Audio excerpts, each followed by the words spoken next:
Welcome to the Morning Report, a production of fightbackmedia.com, the #1 source of urban conservative information in America. And you just repeated the slur again. If it doesn't matter, why do you all keep questioning her identity? She's always identified as a black woman. She is biracial. She has a Jamaican father and an Indian mother. She's always identified as both. Why are you questioning that? I stand before you as the first candidate for Vice President of the United States of South Asian descent. Our dear friend will be the first Indian American vice president in the history of the United States of America, Kamala Harris. As many of you know, generations of my family come from India. My mother was born and raised in India, and I have family members who live in India today. Asian Americans are the fastest growing population here in North Carolina, and among that, Indian Americans are driving a lot of that growth right here in the Triangle, drawn to the tech, science, and medical fields. Now, some are hoping to see Kamala Harris make history as the first South Asian in the highest office in the country. Senator Kamala Harris will be the first person of Indian heritage to be nominated for vice president on a major party ticket. The first Indian American woman to be nominated as a vice presidential candidate in America. What I don't understand, George, is why do you need Kamala Harris to be black? Why is this a big deal? Such a big deal to you? It certainly wasn't a big deal before. Wasn't a big deal when she got to the Senate as an Indian woman. Why do you need her to be black? Why do they need her to be black? Let's investigate that.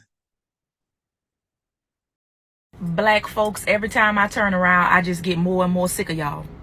What in the hell are y'all celebrating? Y'all haven't seen Camilla this entire time. Camilla did the same exact thing the average nigga do when they know they're about to need you. Figure out a way to get in contact with you. She threw up a barbecue. Niggas been getting tricked for years with food. She allowed y'all to drink up all the Czech sodas that y'all wanted and take all the pictures with her that y'all wanted, showing nothing but gums and teeth. Half of the photos that y'all was able to take with this woman wouldn't have dare been captured in a photo with half of y'all if she didn't need you. She wouldn't dare be even caught standing beside some of y'all if she didn't need you. Okay, so where was George Stephanopoulos, whatever the hell his name was, and all these other people who are losing their snit because, I don't know, some of us happen to say, I don't think she's black like me. She's never claimed being black like me.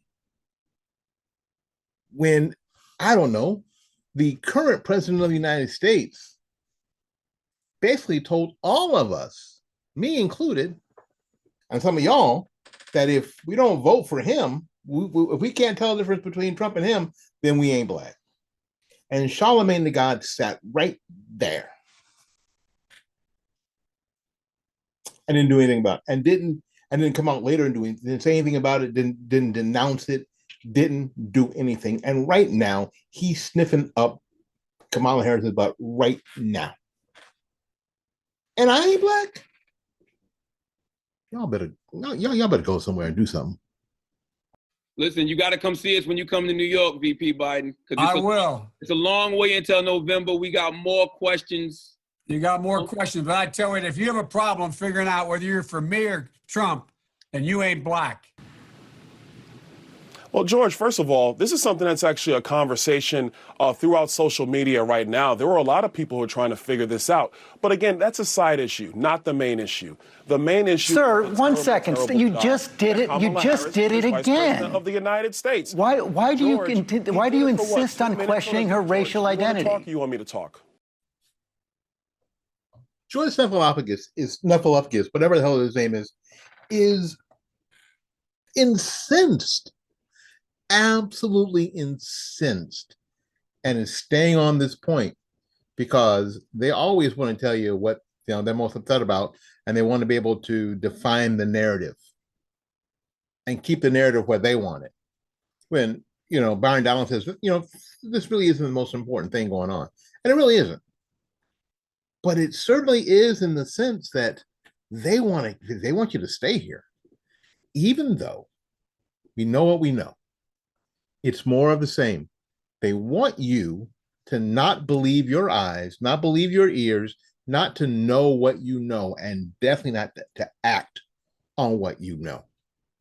And he continues. It's amazing to me. But, He's a Clinton or a Clintonite, so anything might happen. If it doesn't matter, I don't understand why you keep on repeating it, why the president keeps on repeating it, why those introducing the president yesterday George, keep on actually, repeating I'm not it. the one who keeps repeating it. George, you're the one that's bringing it up now. This is the gaslighting BS they do all the time. And of course, George Stephanopoulos is super good at just doing what he's doing. He's trying to paint Byron Donald into a corner. He's trying to get Byron Donald to talk about this and to be able, in some way, maybe damage Donald Trump. But Byron Donald is not stupid. Byron Donald is not buying it. But if you look at his face, he is not buying it. He's not digging in. He is not taking the bait like Stephanopoulos wants him to take the bait. And that's why that dude should have been the Speaker of the House. Anyway, I got to get out of here because I got to get out of here.